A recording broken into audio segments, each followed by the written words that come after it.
Dear student, teachers and friends, मनुष्य एक गतिशील प्राणी है और अपनी आवश्यकताओं के लिए एक स्थान से दूसरे स्थान को गमन करता है और यही गमन की जो स्थिति है उसे प्रवासी बनाती है। कभी मनुष्य को अपने आर्थिक हालातों की वजह से गमन करना पड़ता है और कभी उसे प्राकृतिक आपदाओं की वजह से गमन करना पड़ता है। अभी हाल ही में आपने देखा कि विश्व भर में लोगों को कोरोना की वजह से एक स्थान से दूसरे स्थान को गमन करना पड़ा। आज हम कक्षा 12 के अध्याय भारत लोक एवं अर्थव्यवस्था में प्रवास चैप्टर में ये देखेंगे कि ऐसे कौन कौन से कारण हैं कि जिससे लोग गमन करते हैं और विश्व में प्रवास की क्या स्थितियां हैं। Dear student, teachers and friends, हालांकि इस प्रवास से रिलेटेड मैंने पहले वीडियो में भी विश्व की जनसंख्या के संदर्भ में अध्ययन किया था। उससे रिलेटेड जितने भी वीडियोस हैं मैंने अपने चैनल के डिस्क्रिप्शन बॉक्स में दिए हुए हैं और उनके लिंक्स मैंने आई बटन पर भी दे रखे हैं। आप वहां से इन वीडियोस का लिंक प्राप्त कर सकते हैं और वहां से इन वीडियोस को आप देख सकते हैं। इसके अलावा समय समय पर जो भी वीडियो मैं आगे दूंगा आपको, उनमें भी हम ये देखेंगे कि प्रवास के ऐसे कौन कौन से प्रभाव हैं जो मनुष्य के आवागमन के कारण से पड़ते हैं। तो चलिए शुरू करते हैं कि भारत में प्रवास की क्या स्थिति है और उसके क्या कारण हैं।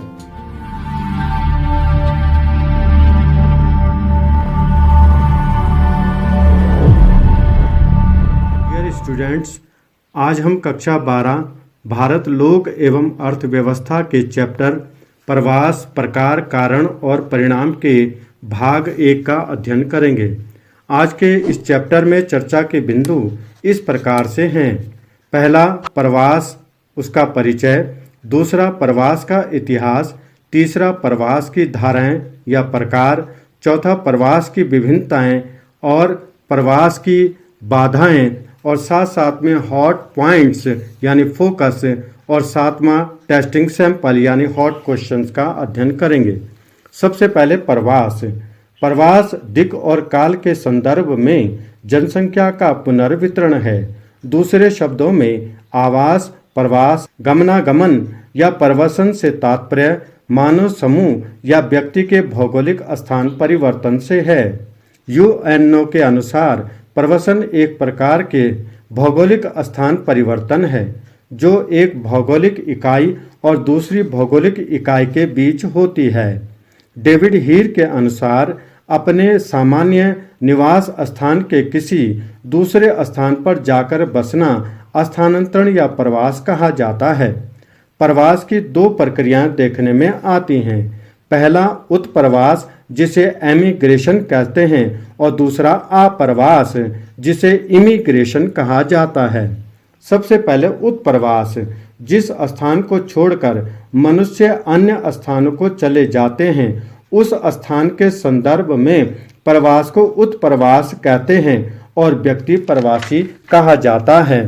अब अप्रवास यानी इमिग्रेशन, अन्य स्थानों से आकर मनुष्य जिस स्थान पर बस जाते हैं उसे अप्रवास कहते हैं और व्यक्ति इमिग्रेंट यानी अप्रवासी कहा जाता है।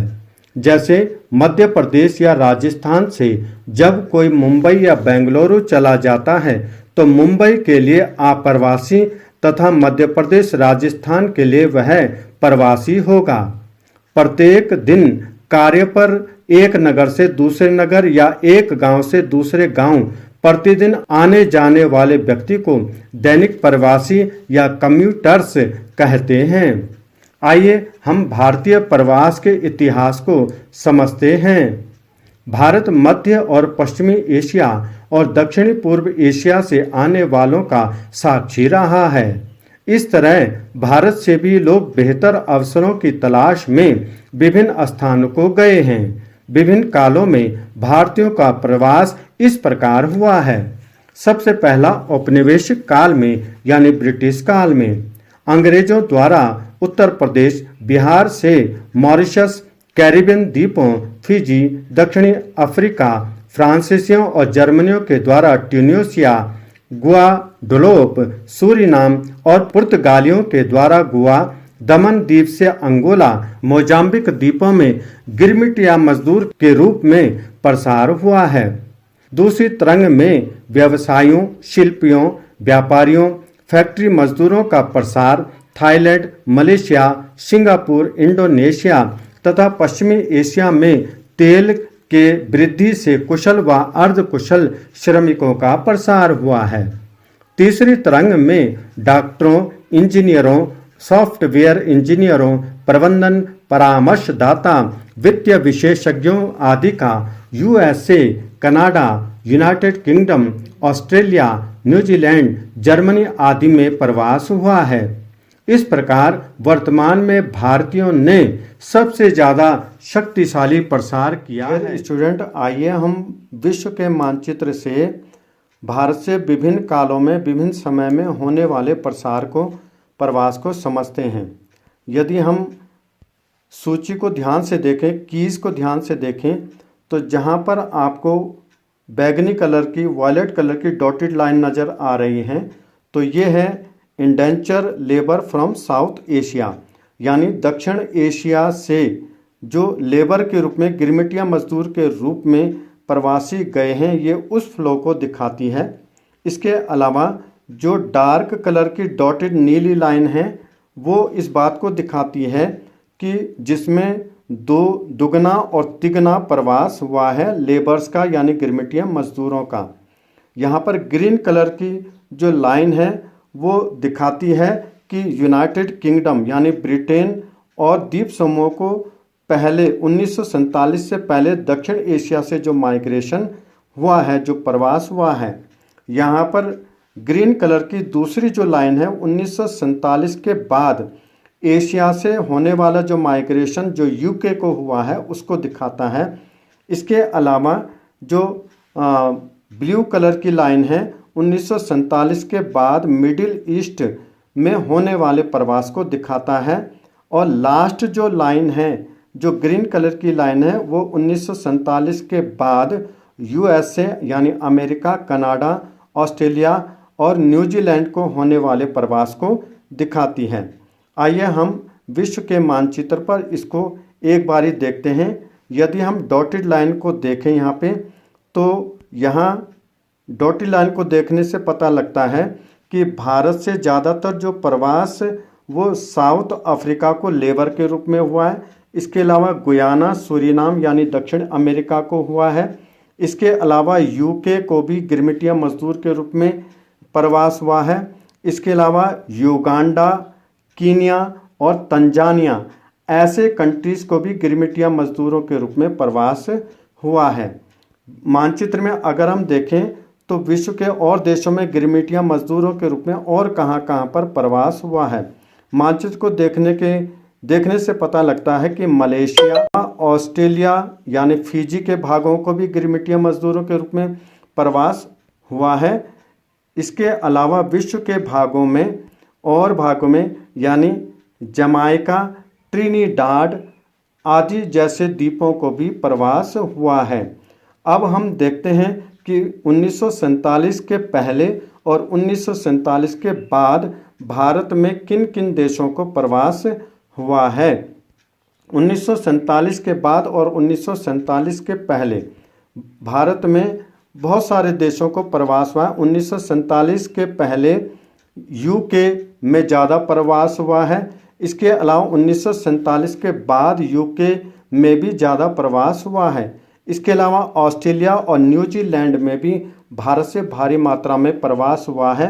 इसके अतिरिक्त अमेरिका जैसे देश को भी भारत से भारी मात्रा में प्रवास हुआ है। डियर स्टूडेंट, इस मानचित्र से हम समझते हैं कि भारत की वर्तमान में क्या स्थिति है, अर्थात किन किन देशों में हमारे भारत के प्रवासी लोग गए हैं। यदि हम मानचित्र को ध्यान से देखें तो जहां कीज नज़र आ रही हैं, तो यहाँ पर कीज को देखने से पता लगता है कि जहाँ पे ब्लू कलर है वहाँ पर 1 मिलियन लोग हैं और जहाँ पर ग्रीन कलर है वहाँ 5.25 से 1 मिलियन तक के लोग हैं, और जहां ब्राउन कलर आपको नज़र आ रहा है वहां पर 1 से लेकर 0.25 मिलियन तक के लोग वहां पर हैं। इसके अलावा जहां येलो कलर आपको नज़र आ रहा है यहाँ पर, तो वहाँ पर कम 1 मिलियन से कम लोग प्रवास कर गए हैं। अब मानचित्र को अगर हम ध्यान से देखें तो पता लगता है कि सबसे ज़्यादा भारत से जो सबसे ज़्यादा जो प्रवास है वो अमेरिका को हुआ है। इसके अलावा मिडिल ईस्ट में और साउथ अफ्रीका में भारत से वर्तमान में प्रवास हुआ है। विश्व के अन्य देशों को यदि हम देखें तो यहाँ पर भारत से ऑस्ट्रेलिया में लगभग 1 मिलियन से लेकर 0.25 मिलियन तक का प्रवास हुआ है। इसके अलावा म्यांमार और ओमान और मिडिल ईस्ट जैसे कंट्रियों को भारत से काफ़ी मात्रा में प्रवास वर्तमान में हुआ है। यदि हम इस सूची को ध्यान से देखें तो पता लगता है कि 1966 में यूके में 1,66,000 और यूएस में 1966 में 1 लाख और 1986 में न्यूजीलैंड में लगभग 41,600 और ऑस्ट्रेलिया में 21,000 के लगभग और फिजी में लगभग 3 लाख लोगों का प्रवास हुआ था। अब हम अगर 1947 के पहले की बातचीत करें तो एशिया से जो लगभग लेबर के रूप में जो कॉलोनीज थी कैरिबियन द्वीप समूह में, वहाँ पर 1.5 मिलियन जो लोग हैं वो लेबर के रूप में। इसकी गणना जनगणना द्वारा की जाती है। भारत में 1881 में संचालित प्रथम जनगणना से प्रवास की गणना की गई तथा 1961 में पहला संशोधन किया गया जिसमें गांव या नगर जन्म स्थान को जोड़ा गया। 1971 में पिछला निवास और 1981 में प्रवास के कारण दर्ज किए गए। 2001 की जनगणना के अनुसार 102 करोड़ में से 31.5 करोड़ यानी 31% प्रवासी थे। आइए प्रवास की धाराओं पर विचार करते हैं। प्रवास की 3 प्रकार की धाराएं होती हैं। अंतः राज्य प्रवास, दूसरा अंतर्राज्यीय प्रवास और तीसरा अंतर्राष्ट्रीय प्रवास। सबसे पहले अंतर्राज्यीय प्रवास। एक राज्य के अंदर एक स्थान से दूसरे स्थान पर होने वाले प्रवास को अंतर्राज्यीय प्रवास कहते हैं। 2001 की जनगणना के अनुसार 31.5 करोड़ प्रवासियों में से 9.8 करोड़ ने अपना आवास बदला है, जिसमें 8.1 करोड़ अंतर्राज्यीय प्रवासी थे और इसमें अधिकांशतः विवाह उपरांत प्रवासी स्त्रियां थीं। आइए अंतर्राज्यीय प्रवास के प्रकारों को समझते हैं। अंतर्राज्यीय प्रवास के 4 प्रकार होते हैं। पहला ग्राम से ग्राम, दूसरा गांव से नगर, तीसरा नगर से नगर और चौथा नगरों से ग्रामीण क्षेत्रों में। ग्राम से ग्राम प्रवास में हमारे देश में लड़की का विवाह अन्य गांव में करने से या फिर सिंचाई सुविधा प्राप्त करने के लिए लोग एक गांव से दूसरे गांव में चले जाते हैं। दूसरा गांव से नगर प्रवास में शिक्षा, व्यवसाय, उद्योग, आर्थिक क्रियाकलापों की वृद्धि से ग्रामीण क्षेत्रों से नगरीय क्षेत्रों की ओर प्रवास होता है।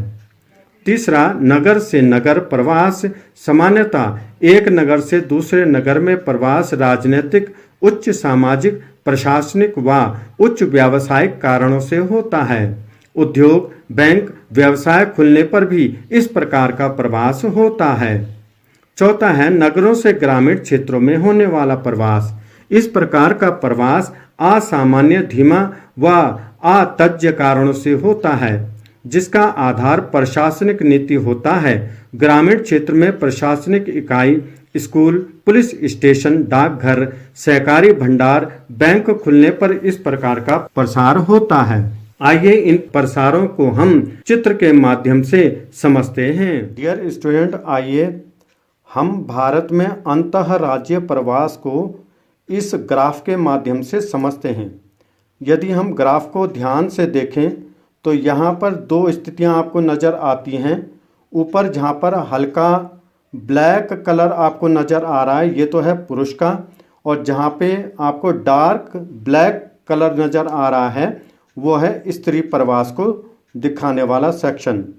तो सबसे पहले हम ग्राफ को देखें कि ग्रामीण से ग्रामीण क्षेत्रों में स्त्रियों का जो प्रवास है वो सबसे ज़्यादा अधिक है, जबकि पुरुषों का जो प्रवास है वो कम है। अब हम ग्रामीण से नगरीय क्षेत्र में प्रवास देखें अंतर्राज्यीय प्रवास में, तो यहाँ पर भी स्त्रियों का प्रवास सबसे ज़्यादा है और नगरीय से ग्रामीण क्षेत्रों में भी स्त्री का प्रवास अधिक है। यदि हम नगरीय से नगरीय जनसंख्या में देखें तो यहाँ पर भी स्त्रियों का जो प्रवास है वो सबसे ज़्यादा है। क्या वजह हो सकती है कि यहाँ पर स्त्रियों का जो प्रवास है वो सबसे अधिक है? यहाँ पर एक बात निश्चित होती है, क्योंकि ये अंतर्राज्यीय प्रवास है। अंतर्राज्यीय प्रवास का अभिप्राय होता है कि जब एक ही राज्य के अंदर लोग प्रवास करते हैं, यानी ग्रामीण से ग्रामीण, ग्रामीण से नगरीय और नगरीय से ग्रामीण क्षेत्र में और नगरीय से नगरीय क्षेत्र में, ये सारी की सारी जो स्थितियां हैं, ये जो दूरियां हैं, ये अपेक्षाकृत कम होती हैं और स्त्रियों के द्वारा केवल ग्रामीण से ग्रामीण क्षेत्र में कम दूरी तक प्रवास किया जाता है और ग्रामीण से नज़दीक का जो नगर होता है वहाँ पर स्त्रियों का प्रवास किया जाता है और नगर से जो ग्रामीण क्षेत्र हैं, जो कम दूरी वाली स्थितियां हैं, वहाँ पर स्त्रियों का प्रवास नज़दीक में ही होता है।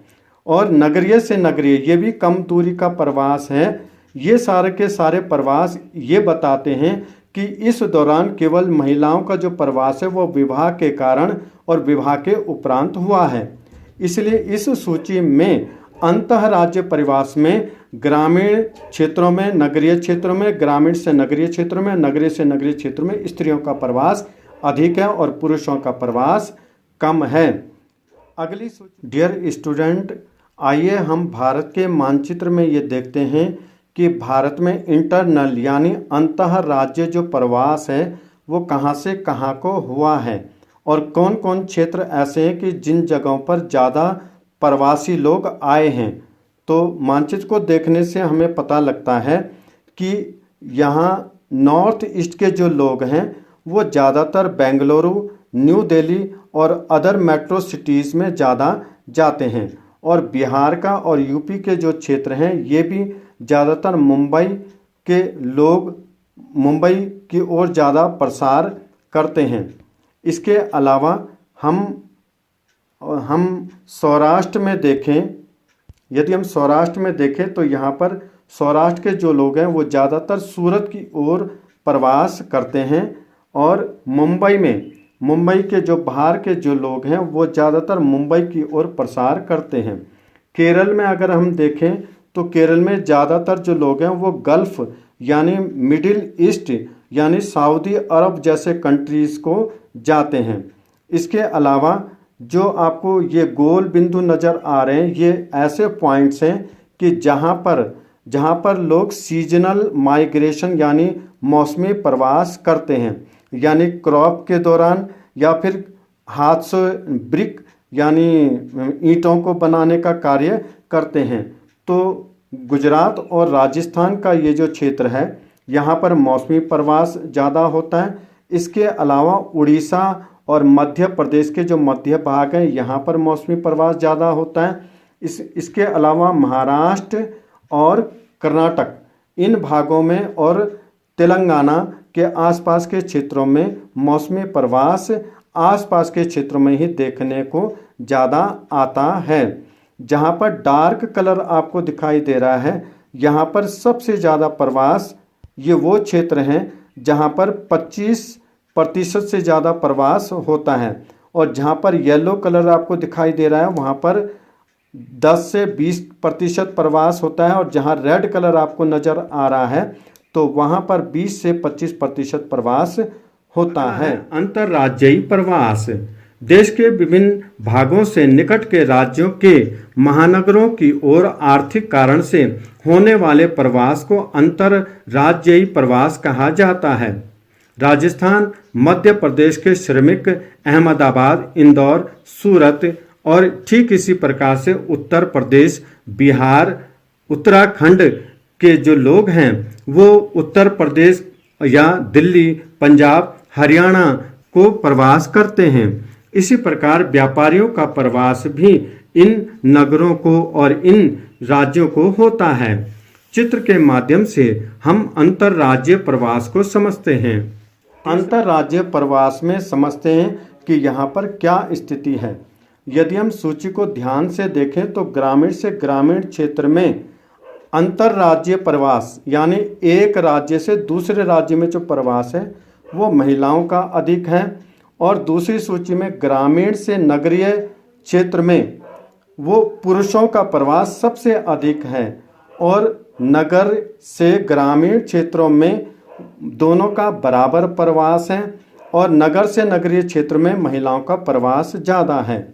यह सूची यह बताती है कि ग्रामीण से ग्रामीण क्षेत्रों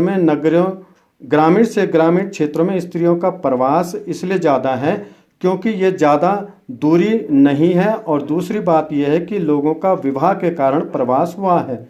जबकि अंतर्राज्य प्रवास में एक राज्य से दूसरे राज्य के नगरों में मानव जो पुरुष है उसका प्रवास सबसे अधिक इसलिए हुआ है क्योंकि पुरुष अपने आर्थिक दृष्टि से ज़्यादा प्रवास करते हैं, आर्थिक उद्देश्य को लेकर के ज़्यादा प्रवास करते हैं। जबकि हम ग्रामीण से ग्रामीण क्षेत्रों में देखें तो यहाँ पर भी स्त्री पुरुष दोनों बराबर हैं, और नगरीय से नगरीय क्षेत्र में स्त्रियों का प्रवास ज़्यादा है क्योंकि ये कम दूरी का प्रवास है। इस प्रकार इस सूची को देख करके ज्ञात होता है कि ग्रामीण से जो नगरीय प्रवास है वो पुरुष सबसे अधिक प्रवास करते हैं, क्योंकि रोजगार के लिए एक स्थान से दूसरे स्थान को पुरुष वर्ग जाता है। ये अगले मानचित्र में हम देखते हैं कि वास्तव में भारत के ऐसे कौन कौन से नगर हैं कि जहां पर अधिक प्रवास हुआ है और बाहर से प्रवासी लोग ज़्यादा आए हैं। सबसे ज़्यादा हम सूची को ध्यान से देखें तो 31.7% लोगों का प्रवास चंडीगढ़ में हुआ है। इसके अलावा हिमाचल प्रदेश में किन्नौर में 37.2% लोगों का, और तवांग में लगभग 39% लोगों का प्रवास हुआ है। कोहिमा में 32.4% लोगों का प्रवास हुआ, और मकांगचू में लगभग 31.3% लोगों का प्रवास हुआ है, और दादर नगर हवेली में 36.1% लोगों का प्रवास हुआ है। और दमन और दीव में हम देखें, दमन द्वीप में सबसे ज़्यादा 52.1% का प्रवास हुआ है, और न्यू दिल्ली में लगभग 32.7 लोगों का प्रवास हुआ है। इस सूची को देख करके पता लगता है कि भारत के जो मेट्रोपॉलिटन जो सिटी हैं उनमें आज भी इंटरनल यानी अंतः राज्य जो प्रवास है वो काफ़ी ज़्यादा देखने में अंतर्राष्ट्रीय प्रवास। जब किसी देश विशेष का निवासी किन्हीं कारणों से अन्य देशों में चला जाता है तो अंतर्राष्ट्रीय प्रवास कहा जाता है। लेकिन इसमें यह बात महत्वपूर्ण है कि यह तभी संभव है कि जब वहाँ का समाज व सरकार आने वाले लोगों को स्वीकार करे और उनके श्रम को सुविधा दे। भारत में 19वीं सदी में श्रमिकों के रूप में Sri Lanka, Suriname, Mauritius, Fiji, Vienna में प्रवास हुआ है। 21वीं सदी में भारत से व्यापार या नौकरी के लिए Singapore, Hong Kong, Indonesia, Australia, Canada, Germany, Britain, चीन, रूस को भी लोगों का प्रवास हुआ है। डियर स्टूडेंट, इस मानचित्र से हम समझते हैं कि भारत की वर्तमान में क्या स्थिति है, अर्थात किन किन देशों में हमारे भारत के प्रवासी लोग गए हैं। यदि हम मानचित्र को ध्यान से देखें तो जहां कीज नज़र आ रही हैं तो यहाँ पर कीज को देखने से पता लगता है कि जहाँ पे ब्लू कलर है वहाँ पर 1 मिलियन लोग हैं, और जहाँ पर ग्रीन कलर है वहाँ 0.25 से 1 मिलियन तक के लोग हैं, और जहाँ ब्राउन कलर आपको नज़र आ रहा है वहाँ पर 1 से लेकर 0.25 मिलियन तक के लोग वहाँ पर हैं।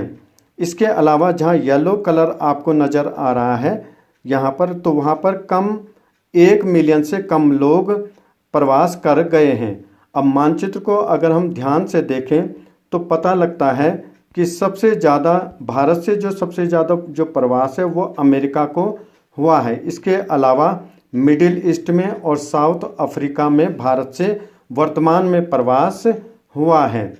विश्व के अन्य देशों को यदि हम देखें तो यहाँ पर भारत से ऑस्ट्रेलिया में लगभग 1 मिलियन से लेकर 0.25 मिलियन तक का प्रवास हुआ है।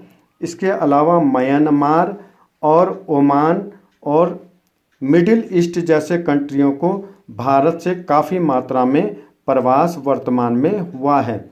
यदि हम इस सूची को ध्यान से देखें तो पता लगता है कि 1966 में यूके में 1,66,000 और यूएस में 1966 में 1 लाख और 1986 में न्यूजीलैंड में लगभग 41,600 और ऑस्ट्रेलिया में 21,000 के लगभग और फिजी में लगभग 3 लाख लोगों का प्रवास हुआ था।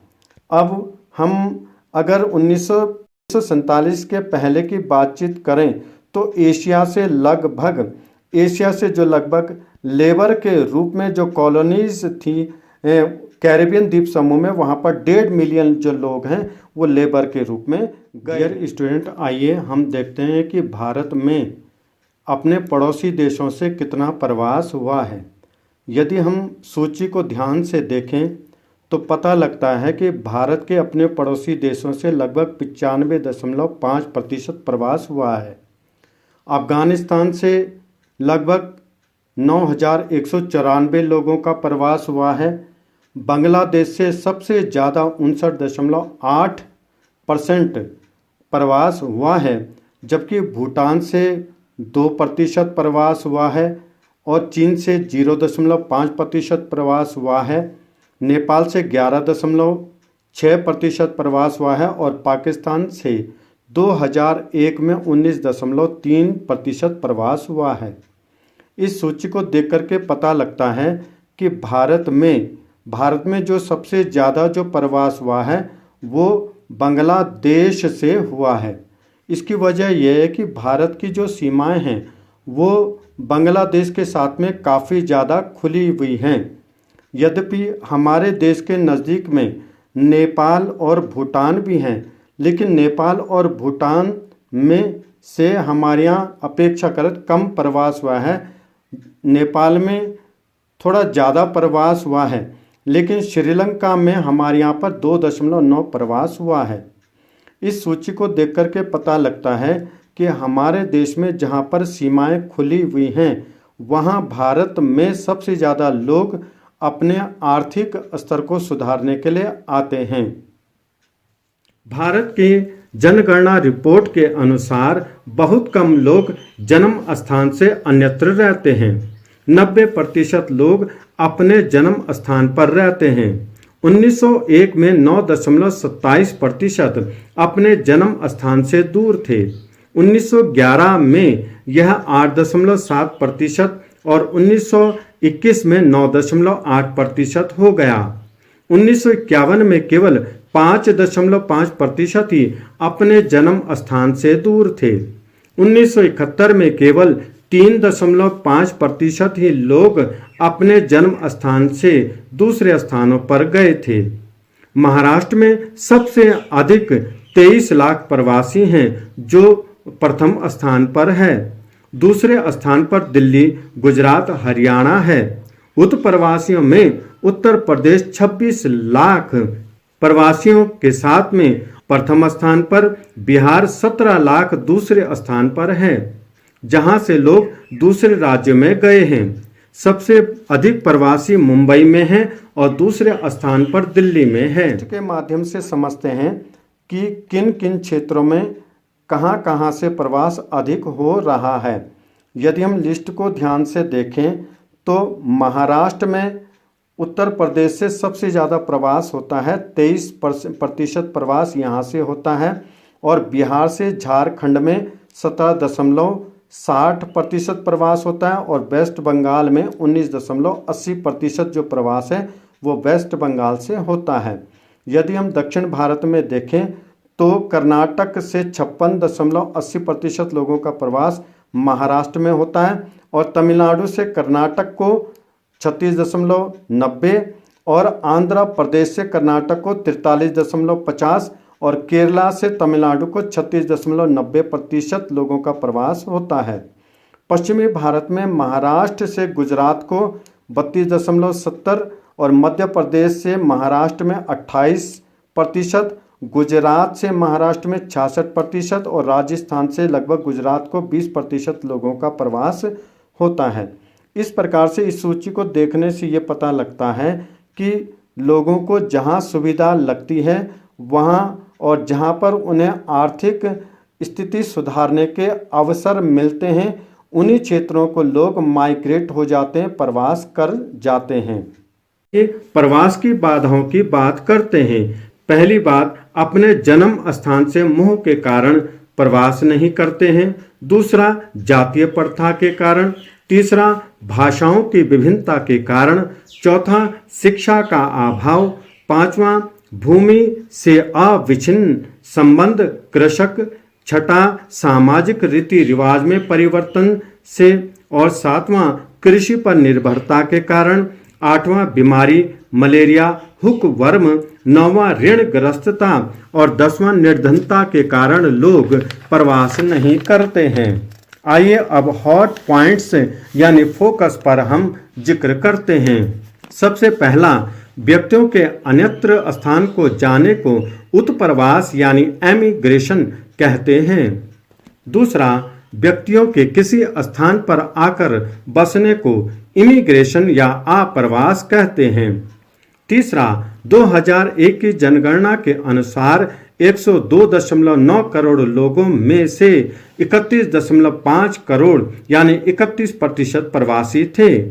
चौथा, अंतर्राज्यीय प्रवास, अंतर्राज्यीय प्रवास और अंतर्राष्ट्रीय प्रवास, प्रवास की 3 धाराएं हैं। पांचवा, महाराष्ट्र, दिल्ली, गुजरात, हरियाणा में सबसे अधिक प्रवासी हैं। छठा, उत्तर प्रदेश व बिहार से सबसे अधिक उत्प्रवासी हैं। सातवां, मुंबई में सबसे अधिक प्रथम स्थान पर और दिल्ली में दूसरे स्थान पर सबसे अधिक प्रवासी हैं।